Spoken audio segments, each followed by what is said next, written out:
Assalamualaikum warahmatullahi wabarakatuh.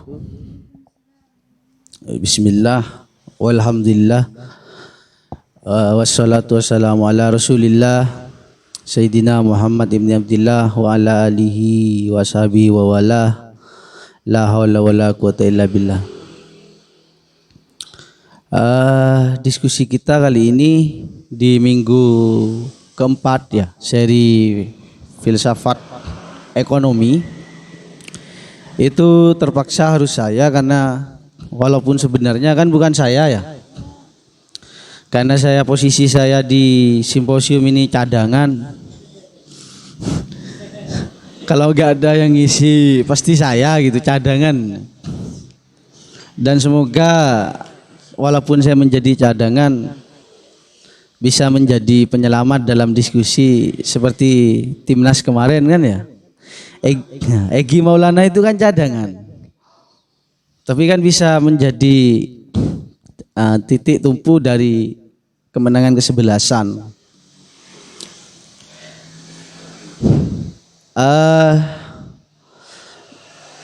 Tema kita itu tentang freedom, kebebasan, and development dan pembangunan ya.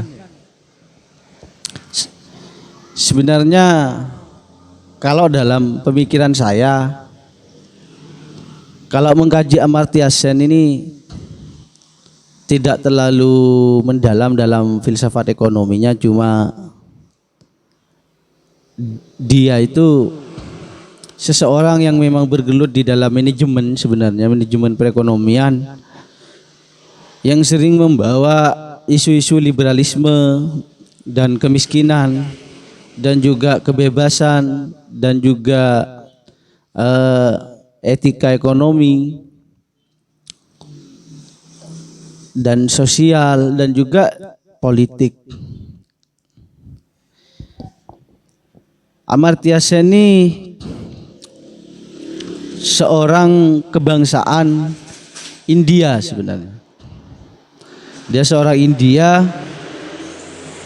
yang lama di Amerika, karena beliau itu kalau nggak salah menjadi seorang dosen ya di Harvard University, seorang profesor dalam ekonomi politik kalau kata saya.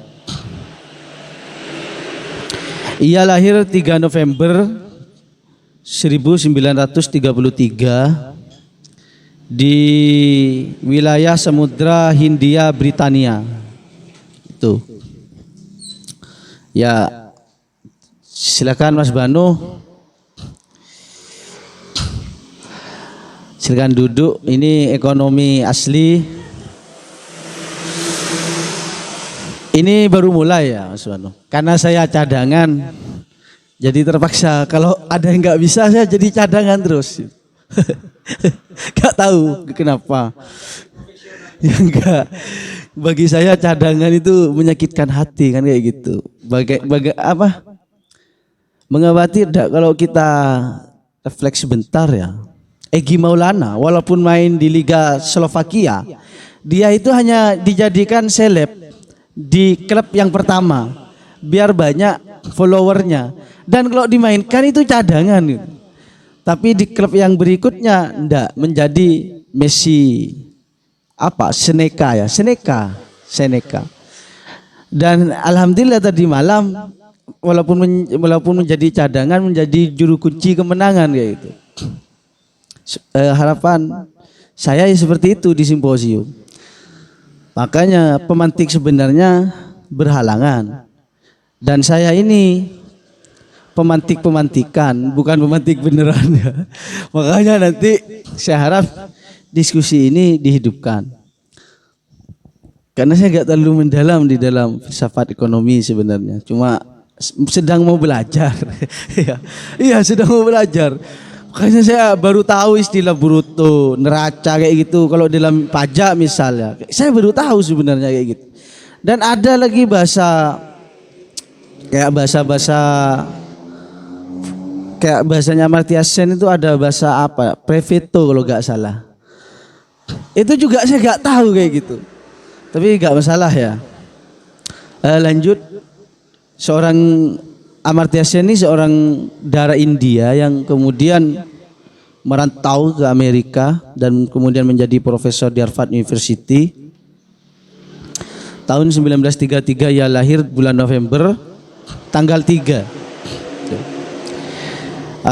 Penghargaan yang ia terima itu sebenarnya banyak, cuma yang terkenal Nobel Ekonomi. Nah, dia menjadi populer di tokoh perekonomian karena karyanya itu sering kali menyentuh terhadap kaum bawah.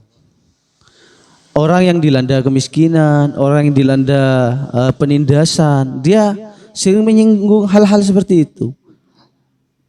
Makanya kan dari karyanya itu ada tentang kelaparan, kemudian ekonomi kesejahteraan, dan kemudian teori perkembangan dan liberalisme politik. Itu sedikit dari biografi dari Amartya Sen.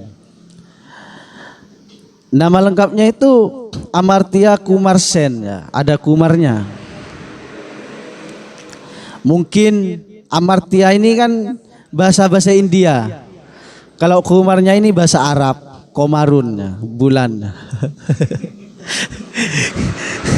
Ya guyonannya seperti ini. Sennya ini ternyata mata uang. Mata uang mana sen itu?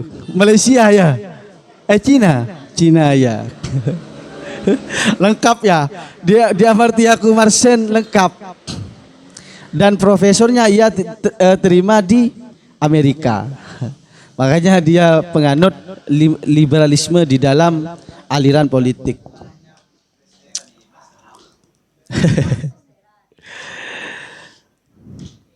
Nah, ada yang menarik. Amartya Sen ini menyinggung persoalan etika ekonomi. Artinya bagaimana ekonomi itu tidak lagi menjadi orientasi kesenangan belaka, sehingga harus merelakan kesengsaraan sekitarnya. Makanya nanti kita lihat dalam pemikirannya itu ada kepentingan personal, antar personal di dalam perekonomian, dan juga tujuan personal dan publik atau sosial, dan juga peran politik di dalam mengelola perekonomian.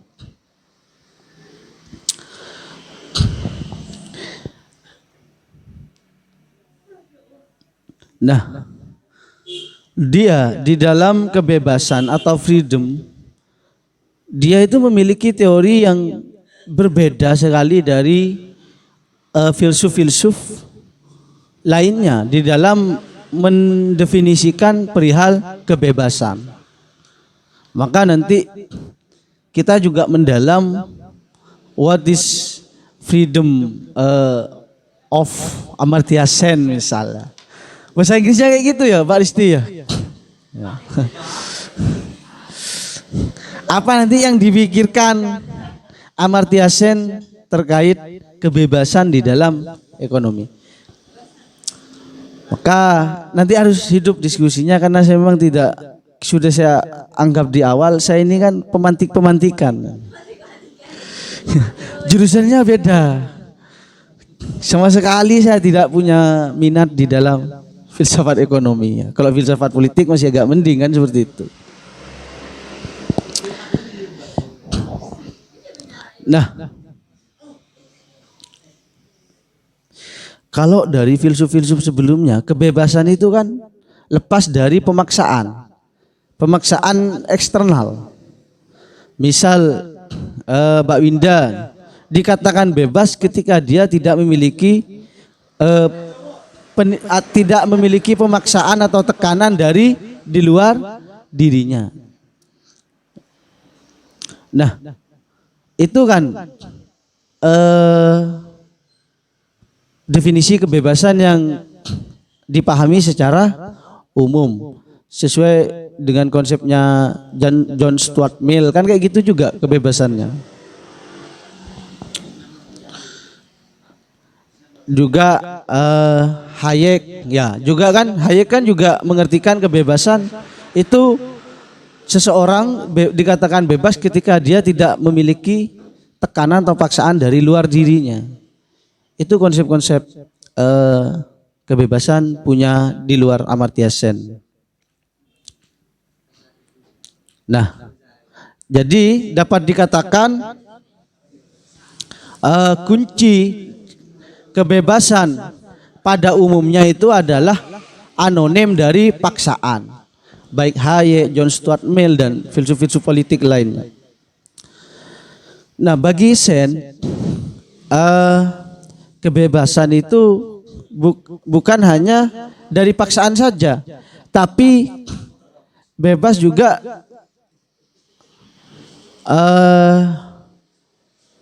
dari walaupun bebas, tapi kebebasan itu tidak cenderung membawa malapetaka terhadap personalnya itu. Makanya ada istilah kebebasan negatif, ada istilah kebebasan positif. Ada min, ada plus. Seperti apa kebebasan negatif? Kalau kebebasan negatif itu kebebasan yang dipahami secara umum tadi, seperti filsuf-filsuf yang saya sebut tadi kayak Hayek, John Stuart Mill, bahwa kita memang bebas dari paksaan. Itu kebebasan negatif. Tapi kalau kebebasan positif bagi Sen itu bebas untuk mencapai apa yang dianggap nilai, value. Jadi walaupun ada paksaan misal, tapi untuk mencapai value atau nilai itu enggak masalah. Misal kayak gini, saya beri pandangan dalam kondisi perekonomian. Di dalam perekonomian liberal, seseorang itu diberi kebebasan dia berbisnis dan berusaha tanpa sangkut paut pemerintah, ya kan? Tapi pemerintah boleh ikut campur memberikan regulasi undang-undang untuk mencapai nilai-nilai perdamaian, kedaulatan dan kesejahteraan dan pemerataan. Nah, itu juga kebebasan, tapi kebebasan positif. Bisa dipahami ya? Kita kan hidup di Indonesia sekarang bebas mendirikan Mas Nanang punya PT, punya CV kan bebas. Tapi juga diberi regulasi harus membayar pajak sekian-sekian gitu kan. Itu juga kebebasan, tapi kebebasan positif. Positif. Kalau kebebasan negatif itu dipaksa. Tapi PT itu kan tidak dipaksa. Dia kalau udah nyampe waktunya bayar pajak, memberikan jaminan kan kayak gitu. Itu kan regulasinya. Lah kalau kebebasan negatif itu dipaksa. Paham? Kenapa? Pajak dipaksa? Enggak, pajak kan tidak dipaksa. Lah, itu kan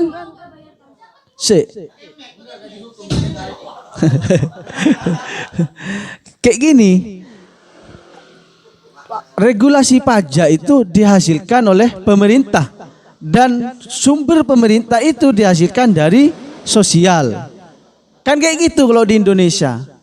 Besaran pajak itu adalah hasil dari kesepakatan atau sidang pleno di Dewan Perwakilan Rakyat. Lah itu yang disebut tidak dipaksa karena itu dari sosial ke sosial. Makanya kan apanya? Lah.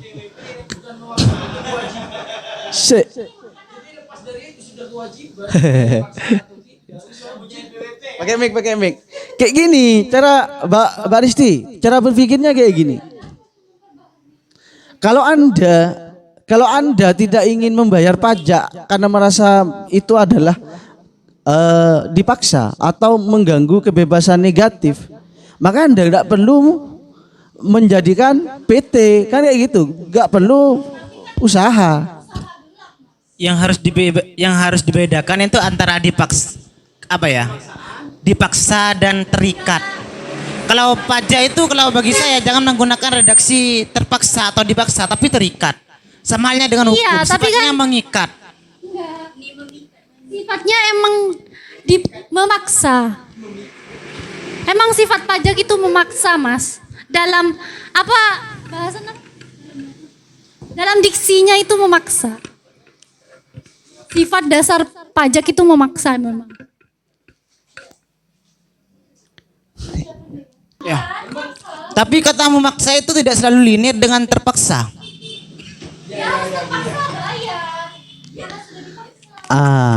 Seorang yang dipaksa, dia itu membayar karena ada sifat terikat atau sifatnya pajak itu mengikat. Oh tidak. Intinya pemaksaan itu tidak selalu terikat. Pakai mic dong. Kata dipaksa itu tidak selalu linear dengan keterpaksaan. Kadang ada sesuatu yang dipaksa tapi dinikmati. Lah, makanya kan kayak gini. Anda ingin membuat perusahaan, disodorkan regulasi, ya kan? Anda sepakat, berarti Anda tanda tangan, berarti menyetujui dengan adanya pajak dan sebagainya. Ya. Ketika Anda tidak mau dan karena pajak ini dianggap memaksa, maka Anda nggak perlu tanda tangan dan dilarang mendirikan usaha di bawah naungan lingkup politik negara. Ya cari negara lain. Gitu. Setiap negara kan, setiap usaha itu membutuhkan negara ya untuk Ya. sebagai pelindung ya. Wajib. Makanya itu dia mendaftar untuk mendapatkan perlindungan tersebut Lah, dari makanya pemikiran Amartya Sen, Anda pengusaha, misalnya, Anda pengusaha, Anda berat untuk membayar pajak, maka Anda dimasukkan atau digolongkan pada kaum borjuis. Kenapa? Karena pajak itu semestinya itu diberikan pada kepentingan umum. Loh, nggak penting. Saya mau. Dia sudah mendapat income dari hasil usahanya. Ya. Analoginya kalau dalam, oh iya, itu kan kewajiban negara terhadap orang yang sudah menyetujui kesepakatan. salah satu tugas negara kan untuk melindungi usaha tersebut kan dari sesuatu yang tidak diinginkan, sesuatu yang terjadi tidak diinginkan, dan juga masyarakat kan lebih percaya kalau dia sudah terdaftar di perusahaan yang terdaftar ke negara gitu. Dia membayar pajak dengan baik, berarti kan ini perusahaan yang baik gitu loh, mengikuti regulasi negaranya. Nah, jika seumpama ada sesuatu yang tidak diinginkan terjadi pada perusahaan tersebut, maka negara menjadi pelindung kan untuk hal tersebut. Lah iya, Jadi kan backup. negara kan memang punya Tapi kewajiban. emang duitnya untuk ini fasilitas umum, dijadikan Iya, fasilitas umum. makanya kan duitnya itu adalah untuk harapan orang-orang miskin sebenarnya, pajaknya, biar terjadi kesejahteraan dalam ekonomi. Nah,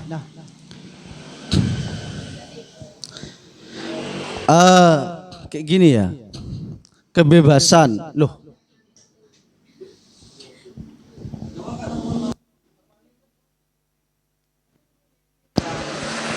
Cik, saya mulai ini di kebebasan ya dulu, kebebasan menurut Amartya Sen.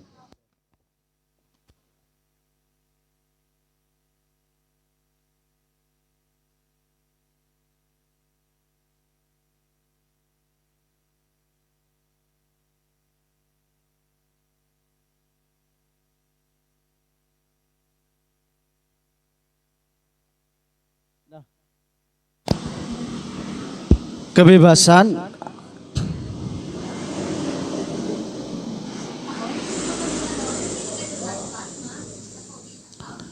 kebebasan negatif dan kebebasan positif. Ini menurut Amartya Sen. Nah, kebebasan negatif ini sebenarnya lebih cenderung pada proses. Dan positif ini adalah kesempatan aktual.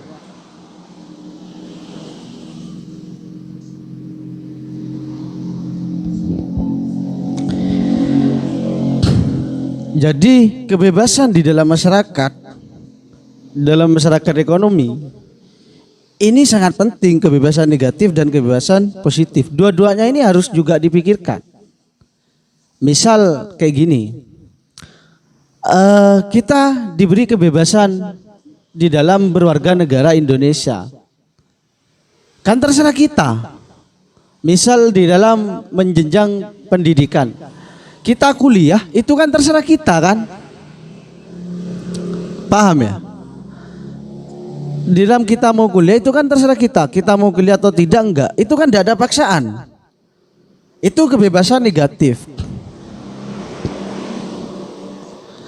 Tapi kita juga memiliki kewajiban mendapatkan pendidikan yang layak. Nah, bagaimana kebebasan itu tidak mengganggu terhadap hak-hak yang harus didapatkan oleh warga negara. Lah, ini masuk pada kebebasan positif. Makanya kebebasan positif itu menjadi kesempatan aktual dan negatif ini hanya diproses.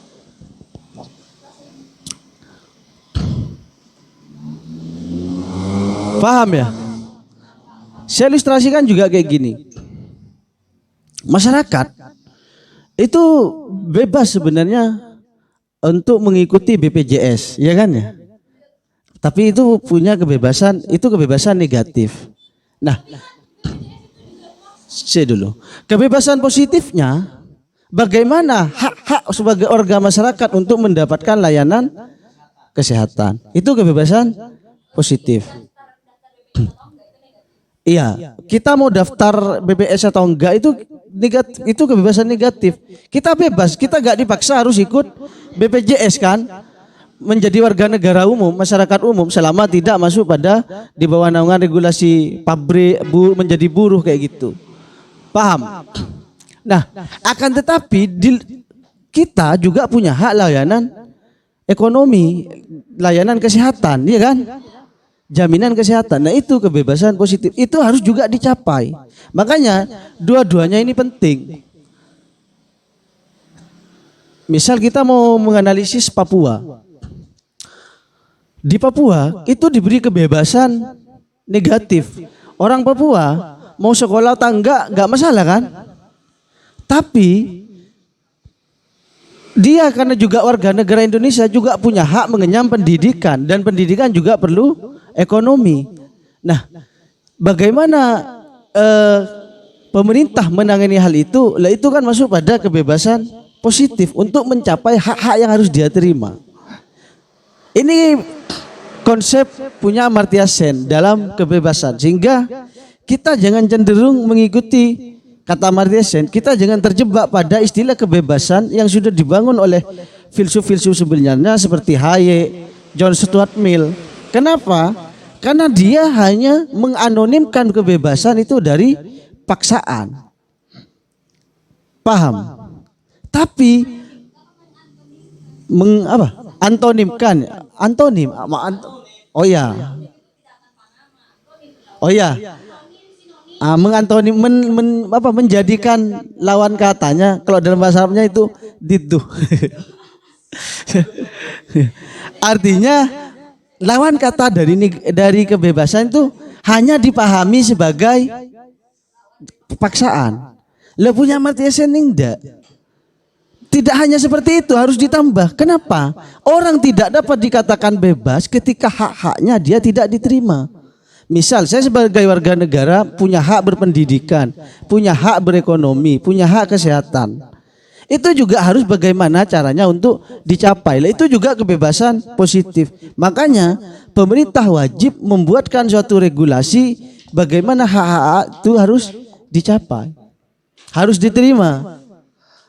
Nah, Ini nanti jadi ketimpangan dalam proses perekonomian kita antara perekonomian syariah, ya misalnya, yang di bawah naungan lembaga masyarakat dan perekonomian syariah yang di bawah naungan negara. Pegadaian versus apa kalau di sini ini ada Nuri, Mawaddah apa itu. Ketika dia kolab terjadi kebakaran misal, jaminan kita nggak bisa diminta kepada pemerintah. Misal Mbak Winda naruh sertifikat tanah ke salah satu Ar-Rahmah misal. Koperasi tidak di bawah naungan negara, di bawah naungan pondok pesantren, kan sekarang viral. Nanti kalau kebakaran ya silakan minta ke pesantrennya. Tapi kalau kita naruh di Pegadaian, Pegadaian ini di samping simposium ini kan ada kantor Pegadaian. Itu ada, bukan promo enggak. Ya karena soalnya sudah nyumbang musola. Lah, kalau itu nanti ada terjadi kebakaran, maka pemerintah wajib mengganti. Sama seperti kasus Lapindo. Lapindo itu kan masuk pada bencana alam, padahal itu adalah perilaku keserakahan di dalam perekonomian. Karena dia sudah mengikuti regulasi, maka hak-hak yang harus diterima oleh pemilik saham itu harus memberi bantuan sekian triliun untuk mensejahterakan korban Lapindo. Lah itu masuk kepada kebebasan positif, kesempatan aktual, artinya kesempatan nyata. Ini kebebasan di dalam memahami Amartya Sen. Nanti masukkan sendiri lah gimana analisisnya dalam perekonomian. Saya tidak terlalu banyak tahu analogi tentang ekonomi. Ya, misal nanti gimana di pasar, di bank, saya tidak terlalu banyak tahu. Makanya itu penting kebebasan negatif itu untuk memastikan tidak adanya ketertindasan di antara sosial, dan kebebasan positif itu untuk memastikan bagaimana hak-hak itu dapat diterima oleh manusia itu sendiri biar tidak menjadi korban pelaku ekonomi. Sampai di sini mungkin ada yang ingin didiskusikan.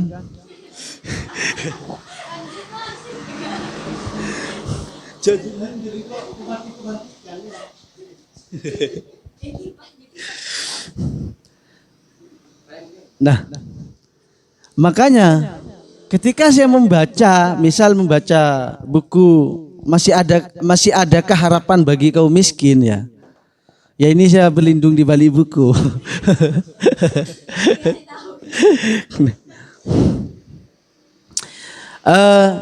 Di sini nih membawa etika ekonomi.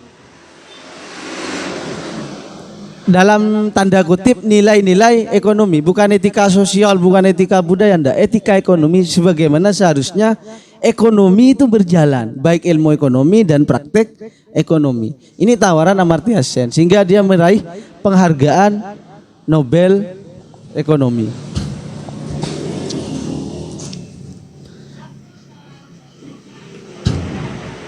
Makanya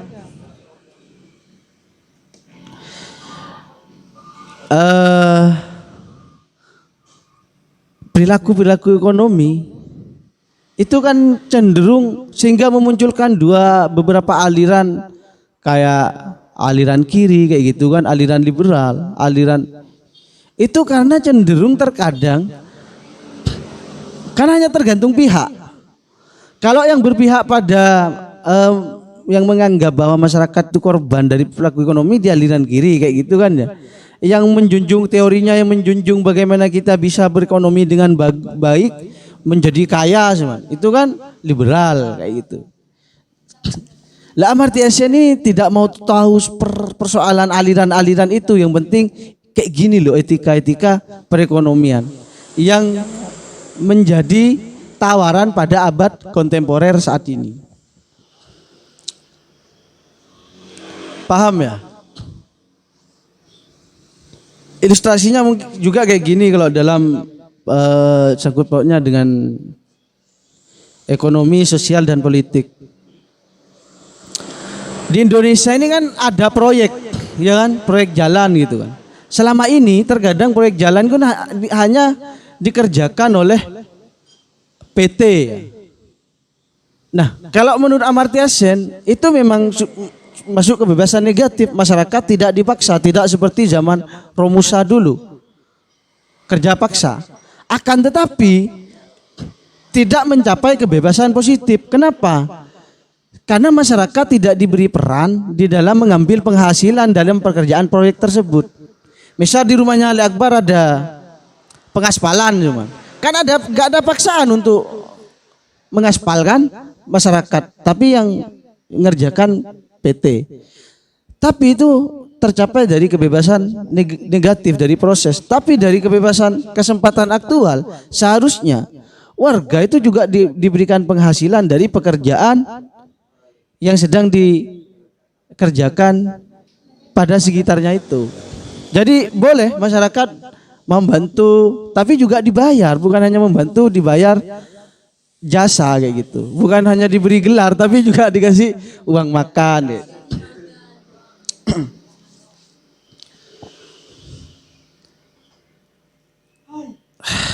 Ini tinggal freedomnya ya, tinggal ini kebebasannya. Berarti tinggal apa? Pembangunan. Enggak, Le Faruk mau tanya Le Faruk, gimana? Bismillahirrahmanirrahim. Tadi kan dari Pemantik sudah menjelaskan tentang kebebasan negatif, kebebasan positif. Yang dari beberapa buku yang pernah saya baca sih, satu sih asli. Dari Amartya Sen itu, dari Pemantik tidak menjelaskan bagaimana dampak ekonomi itu kan yang jelas bagaimana kita mendapatkan hasil, ya kan? Outcome ya Pak?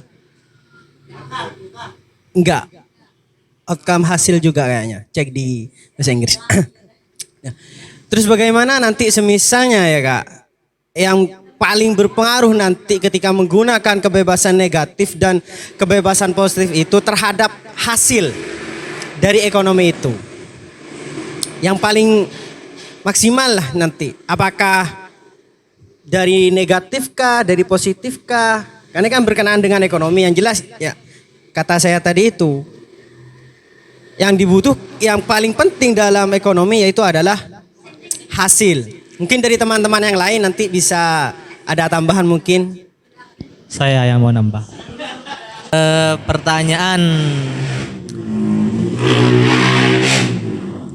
Pertanyaan dari Mas Faruk mengenai sisi negatif kan ya. Lebih sisi negatif atau positif gitu kan dari kebebasan dari Amartya Sen gitu kan. Sebenarnya ketika kita lihat mengenai kebebasan tersebut ada kebebasan negatif, ada kebebasan positif. Kalau tadi mungkin pemantik itu memberikan contoh kayak pembangunan jalan gitu kan, termasuk pembangunan negatif, termasuk ya kebebasan negatif karena di sana juga tidak bisa memanfaatkan atau memberdayakan manusia sekitar yang dilakukan pengaspalan. Akan tetapi hal tersebut bukan hanya di situ saja bentuk negatifnya. Sekarang mungkin banyak ya, apalagi kayak tatanan pemerintah, tatanan politik itu juga ada dana-dana yang mungkin khusus. Ada kayak dana hibah. Dana hibah. Itu kan termasuk kebebasan positif apabila hal tersebut dapat terrealisasikan. Akan tapi ketika kita lihat, anggap saya itu bisa dinilai oposisi dari seorang kepala desa tersebut. Saya ingin meletakkan sebuah proyek dari dana hibah tersebut di satu dusun A. Akan tapi karena saya itu juga dinilai sebagai oposisi dari seorang kepala desa tersebut, maka saya tidak diberikan izin untuk meletakkan sebuah dana hibah tersebut yang berupa proyek, entah berupa pelengsengan dan semacamnya kayak gitu. Itu mungkin juga dapat dikatakan sebagai kebebasan negatif juga. Katakan di luar. Dan kalau semisalnya hal tersebut dapat terrealisasikan dengan baik, artinya ketika saya sebagai orang yang mungkin mempunyai proyek atau dana hibah tersebut bisa merealisasikan dan dapat kepala desa tersebut dapat memberikan izin, itu mungkin menjadi kebebasan positif. Karena dana tersebut juga dihasilkan dari adanya pajak dan semacamnya. Ya gitu, yang mungkin memang khusus dipergunakan untuk kemaslahatan bersama. Kayak gitu.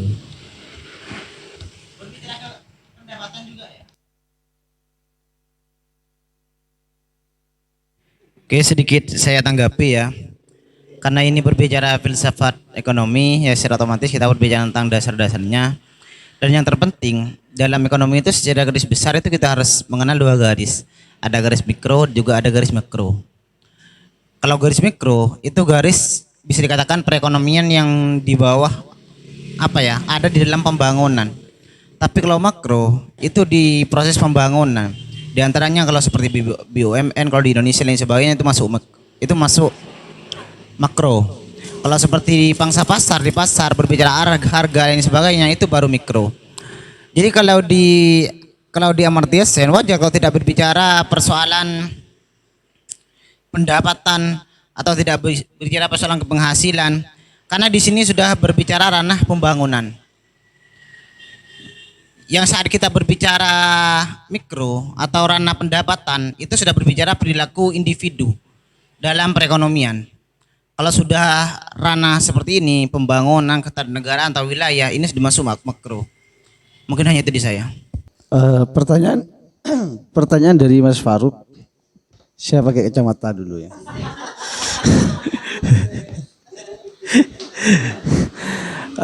Pertanyaan dari Mas Faruk itu persoalan pencapaian ya, atau hasil yang didapat atau di mana? Tentu saya tanya ya, tujuan ekonomi itu apa sebenarnya? Iya Banu, tujuan ekonomi apa? Hanya untuk hidup, memenuhi kebutuhan sehari-hari. Iya, enggak lebih dari itu, enggak lebih. Iya, cuma kadang kan sekarang kan zaman semakin berkembang kan, kebutuhan semakin ribet ya. Makin lama manusia hidup di dunia, kesederhanaan itu semakin hilang. Bayangkan, dulu yang kelamin hanya ada 2, sekarang ada banyak. Iya, sama seperti itu. Dulu kebutuhan itu hanya ada kebutuhan primer. Yang kita amini kebutuhan primer, sekarang ada sekunder, ada tersier, sampai ada kebutuhan sampai nanti dan lain sebagainya, sampai ada istilah kebebasan finansial dan sebagainya. Jadi kebutuhan tujuan ekonomi apa? Kalau secara filosofi ya hanya untuk hidup aja, enggak lebih dari itu. Untuk bertahan hidup, survival of the fittest. Ada itu aja, enggak lebih. Cuma karena ada tuntutan yang lebih mengedepankan ego, sehingga kapitalisme menjadi wadah yang paling ideal untuk mewajibkan itu dengan landasan-landasan kebebasan yang dibangun dan pejuang hak asasi yang omong kosong itu. Jadi kebutuhan tujuan ekonomi sekarang sudah tidak sesederhana dulu. Mungkin itu Kak. Dalam teori ekonomi baku, misalnya dalam analisis keseimbangan umum ya, memang untuk tujuan ekonomi memang untuk hidup, tapi dalam kondisi yang layak kayak gitu. Nah, apa kondisi yang layak dalam pola pikir Amartya Sen? Nah,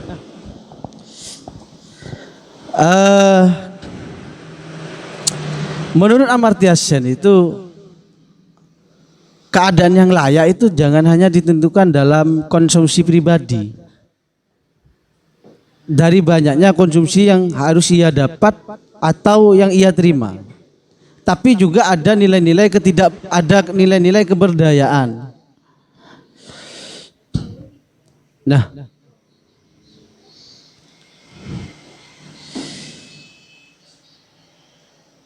kita sekarang masuk pada secara subjek.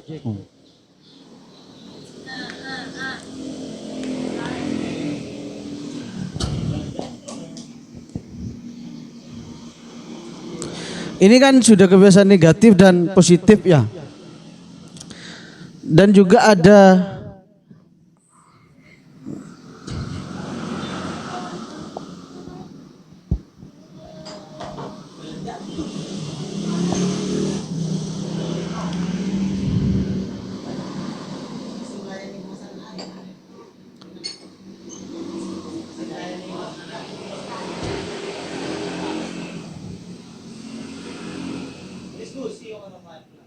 Nah, bagaimana konseptualisasi atau penerapan dari kebebasan?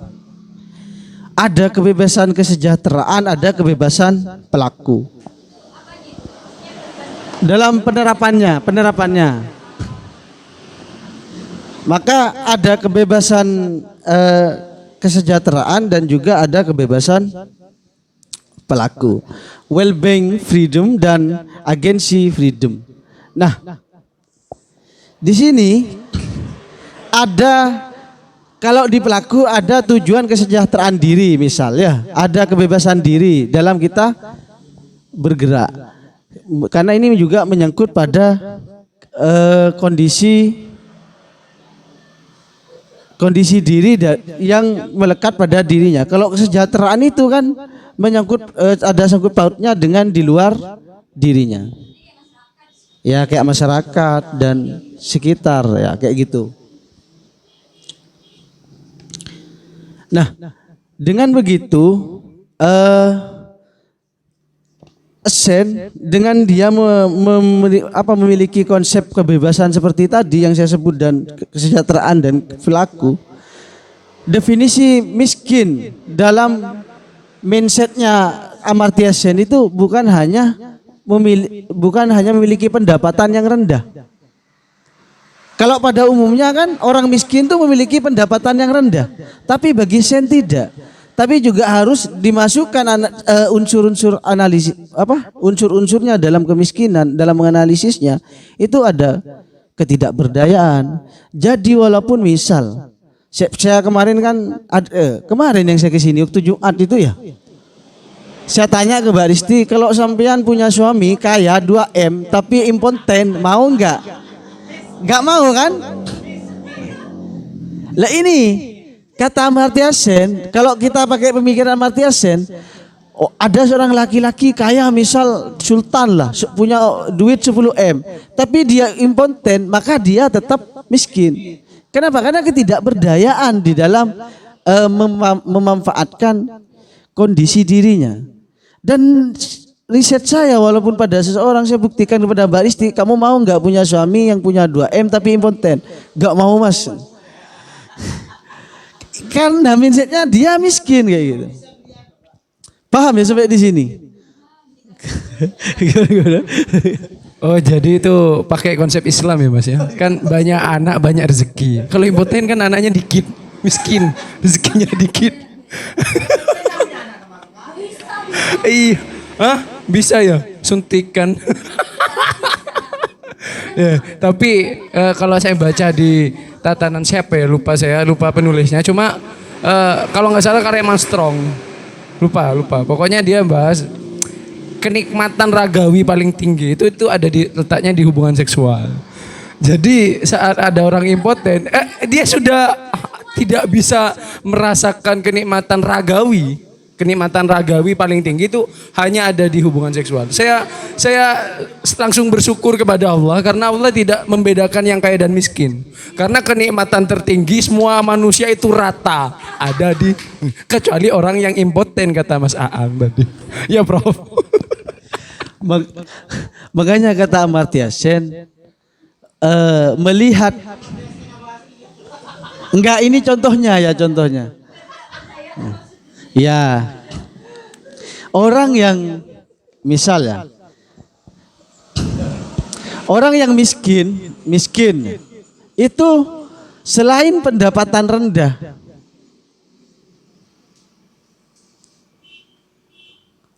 atau low lah, itu juga dilihat dari keberdayaan.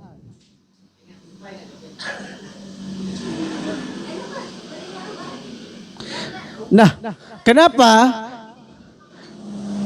Karena keberdayaan ini dan juga pendapatan yang rendah. Maka kan untuk melihat kemiskinan itu selain dilihat dari pendapatan rendah juga ketidakberdayaan. Karena ini juga mengganggu pada kualitas hidup. Maka kesimpulannya orang kaya kata Amartya Sen itu ketika dia memiliki kualitas hidup yang nyaman atau dalam istilahnya itu sejahtera. Bukan, iya, tidak dilihat dari uang, tidak dilihat dari pendapatan. Walaupun misal, bahkan di sini ya, di dalam bukunya ini adakah masih adakah harapan bagi yang miskin?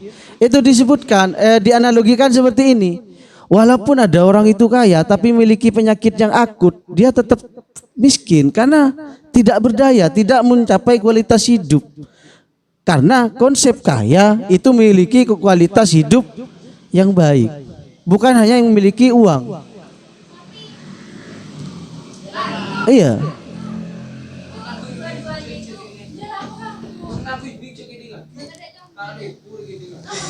Gimana?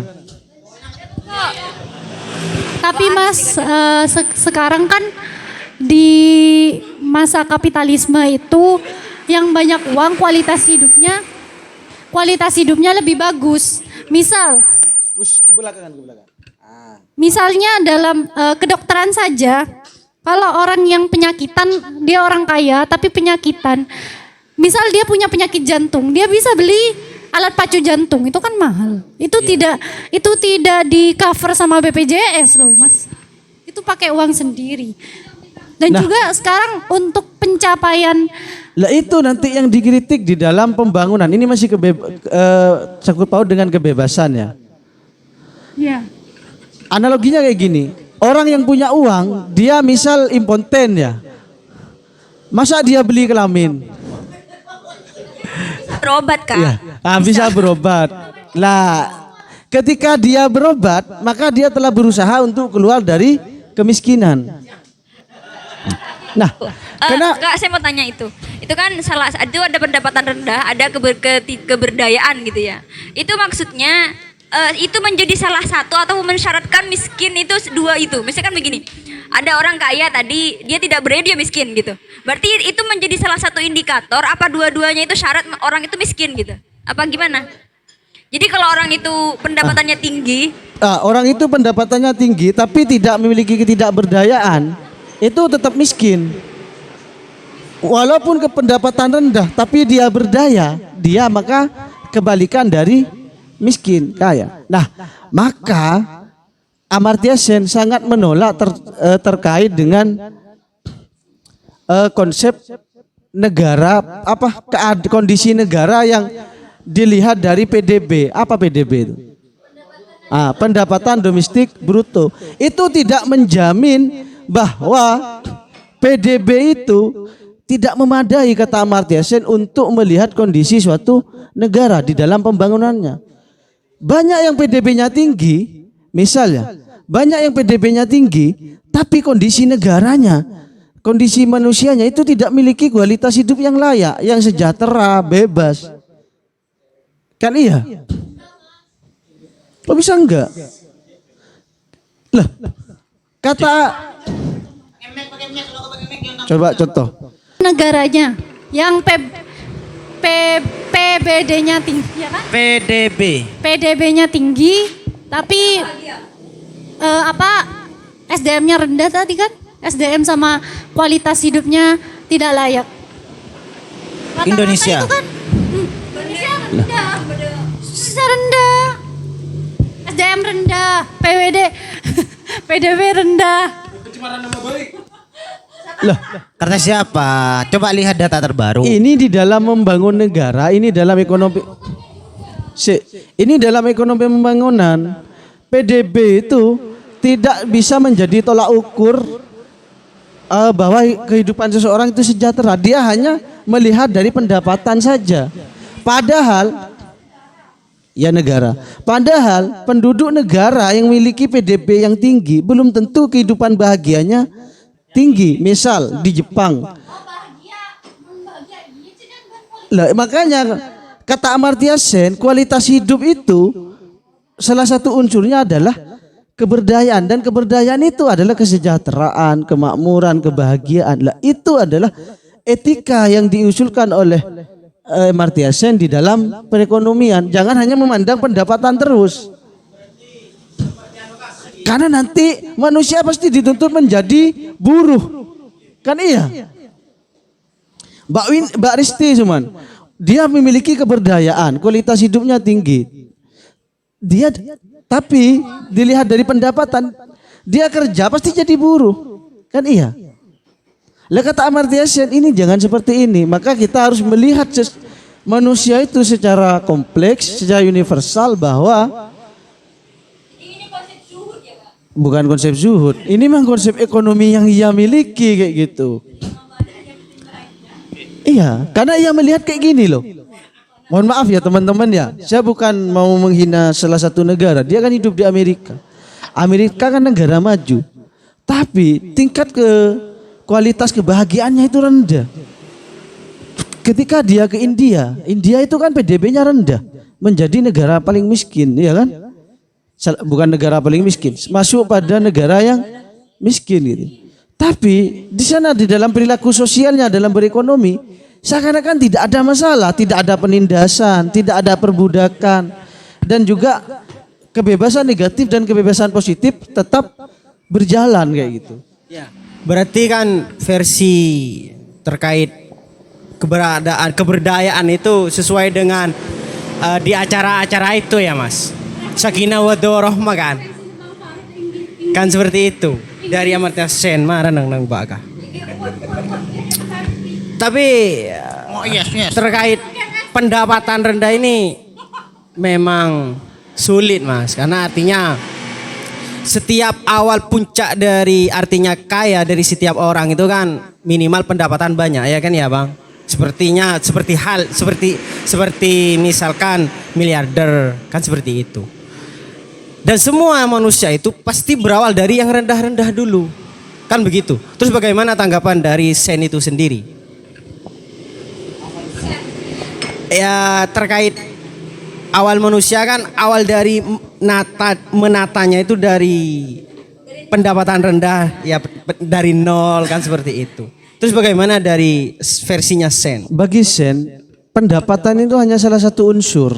Dia tidak melihat rendah tinggi. Misal Banu, pendapatannya sehari 1.000, tapi tingkat keberdayaannya rendah. Makanya kebalikan, dia mengkritik kebebasan versi sosial. Kebebasan versi sosial dia hanya melihat keberdayaan cuman, tapi melihat keberdayaan saja, tapi tidak melihat bagaimana seseorang itu ditempatkan pada yang bebas dalam berpartisipasi misal. Itu kan tidak dilihat hari ini. Kata saya tadi, kalau ada proyek besar, masa warga boleh ikut bekerja dengan dibayar seperti itu kan enggak, tetap ada lingkungan di situ. Harus ada di bawah naungan yang pekerja-pekerja tadi. Kalau saya sih memahami persoalan bahwasanya pembangunan hidup cek ataupun apalah itu tidak terikat dengan tidak selamanya bisa diukur dari PDB. Ini sebenarnya linear juga dengan pemikir ekonomi syariah. Sih. Enggak, iya. Karena berbicara bahwasanya suatu negara, kemajuan suatu negara itu tidak bisa diukur dari PDB. Karena PDB itu hanya berbicara produk domestik bruto. Dalam artian hanya berbicara produk yang dihasilkan di suatu negara. Baik negara dari perusahaan yang dari luar ataupun yang di dalam. Persoalannya PDB itu tidak berbicara seperti angka pengangguran. Jadi kalau berbicara tadi itu kelayakan hidup, bagi saya itu termasuk angka pengangguran tadi. Atau seperti orang yang hidup di kolong jembatan. PDB itu tidak berbicara itu. Yang dibicarakan seberapa besar pendapatan produk yang oleh negara ini itu seperti apa, itu yang dibicarakan oleh PDB. Iya betul. Makanya kan kata Sen, kalau kita melihat seseorang itu dari konsumsi pribadinya, maka ya itu cenderung sangat egois. Untuk kepentingan diri. Kalau seseorang itu hanya memikirkan tentang pendapatan saja, dia hanya memikirkan konsumsi diri kan. Yang penting dirinya selesai wis. Tapi bagaimana dia berinteraksi dengan sosial dalam kesejahteraannya, itu jarang sekali disentuh oleh pelaku-pelaku ekonomi hari ini. Makanya di dalam bukunya dia menulis kesejahteraan seseorang mungkin tergantung hanya pada konsumsinya sendiri, tapi tujuannya mungkin mencakup sasaran lain di samping memaksimalkan kesejahteraan diri sendiri. Jadi hanya mementingkan diri tok wes selesai. Entah dia merugikan terhadap di luar dirinya enggak masalah kayak gitu. Kalau kita hanya melihat dari pendapatan saja. Kan iya. Misal saya mau bekerja penjual vaksin semuanya. Ya, kalau saya mikirkan pendapatan tok, ya saya tinggal bikin virus. Kayak gitu kan. Saya tinggal bikin virus. Entah itu merugikan terhadap masyarakat, tidak masalah. Yang penting tujuan saya di dalam berekonomi mendapatkan hasil atau pendapatan yang tinggi itu selesai. Menurut saya bahaya seperti itu. Ya, makanya kata Sen, ketika pendapatan menjadi satu-satunya ukuran tingkat kemiskinan dan kekayaan seseorang, dia telah banyak melupakan hal-hal yang lebih berharga dari pendapatan itu. Bukan. Saya sebenarnya mungkin pendapatnya Sen ini mungkin bukan hal yang benar-benar baru ya. Karena saya pernah baca di salah satu buku, itu bukunya judulnya 50 pendapat tentang ekonomi, ada di perpustakaan umum Pamekasan, ada di situ. Itu saya waktu maba masuk ekonomi karena salah jurusan saya langsung baca. Oh ini 50 pendapat tentang ekonomi, saya langsung baca. Cuma yang menarik ada salah satu negara yang merubah PDB sebagai ya standar untuk dikatakan maju atau enggak. PDB itu dia rubah menjadi standar kebahagiaan. Jadi itu kalau nggak salah Kenya di negara Kenya itu, ini standarnya itu standar kebahagiaan. Nah, mungkin kalau saya lihat ya, apa-apa yang disampaikan dari Amartya Sen yang mungkin yang tidak bisa serelevan PDB meskipun kritiknya sangat bagus sekali. Karena itu tidak bisa dibuktikan secara matematis. Apalagi kita sudah menggunakan pendekatan teori ekonominya Irving Fisher. Karena memang tidak bisa terukur. Apalah daya pendapat yang semantap-mantap itu kalau tidak bisa Gimana diukur. kalau angka harapan hidup? Angka harapan hidup ya Kan ada kan, maksudnya ada. survei tentang itu Iya, kan tentang ada. angka harapan hidup itu nanti maksudnya juga dihitung dari PDB dari suatu negara. Berarti kan mungkin itu dikit nyambung gitu dengan bagaimana kebahagiaan sama angka harapan hidup dua hal yang berbeda. Iya, Ada orang yang dengan angka harapan hidup rendah dia tetap bahagia. Makanya angka harapan hidup tidak bisa menggambarkan tentang suatu kebahagiaan. Tapi kan Yang saya orang yang kepo angka harapan ini, hidup. Mbak. Kayaknya ini gimana cara ngitungnya angka kebahagiaan itu? Saya belum browsing secara langsung. Saya belum meneliti bagaimana kayaknya menerapkan itu semua. Cuma yang menjadi permasalahan dari pola pikir dari Amartya Sen itu karena itu semua tidak bisa dibuktikan secara matematis. Tidak bisa diukur secara matematis sehingga tidak bisa diperbandingkan menjadi suatu hal yang abstrak. Nah, tapi apakah itu bisa? Apakah pemikirnya Amartya Sen ini bisa dimatematikkan, bisa diukur? Saya tidak tahu. Soalnya kadang kalau kita melihat dalam disiplin ekonomi syariah yang saya dalami saat ini, kadang banyak yang nyinyir. Karena apa-apa yang dikonsepkan secara ekonomi Islam, ekonomi yang sudah terikat nilai, saat diangkakan, banyak yang mengatakan itu semua terlalu dipaksakan. Saya tidak tahu juga saat dipaksakan katanya Mbak, karena apa-apa rumus-rumus yang ada dalam ekonomi Islam kan ekonomi Islam hanya ekonomi yang terpaut dengan nilai-nilai keislaman. Saat diangkakan, kalau dalam teori ekonomi mikro kan ada namanya teori kepuasan konsumsi. Teori kepuasan konsumsi itu kan matematis ya, meskipun itu ranahnya tidak sematematis itu, ada matematik, ada rumusnya, bahkan konsumsi. Jadi saat kita mengkonsumsi satu benda, itu kenikmatannya 100%. Saat sudah lebih dari menjadi dua benda, itu nanti turun 50% dan lain sebagainya, itu ada rumus-rumusnya. Nah, saat sudah masuk ke dalam tatanan ekonomi Islam, itu teori konsumsi dan kepuasan konsumsi itu ada label haram dan halal. Dan saat sudah diangkakan, sudah diberikan rumus itu seakan-akan dipaksakan. Ya, saya nggak mau mengatakan itu dipaksakan atau enggak. Cuma karena saya mungkin bukan anak matematika murni, saya nggak tahu itu dipaksakan atau enggak. Tapi kadang akan terkesan aneh. Karena ada kenikmatan konsumsi bagi barang halal itu dikatakan nol. Bayangkan padahal secara objektif, barang haram itu kan lebih nikmat. Ya, ya seperti itu. Oh ya, air putih lebih nikmat. Di simposium itu air putih kenikmatannya 100%. Ya.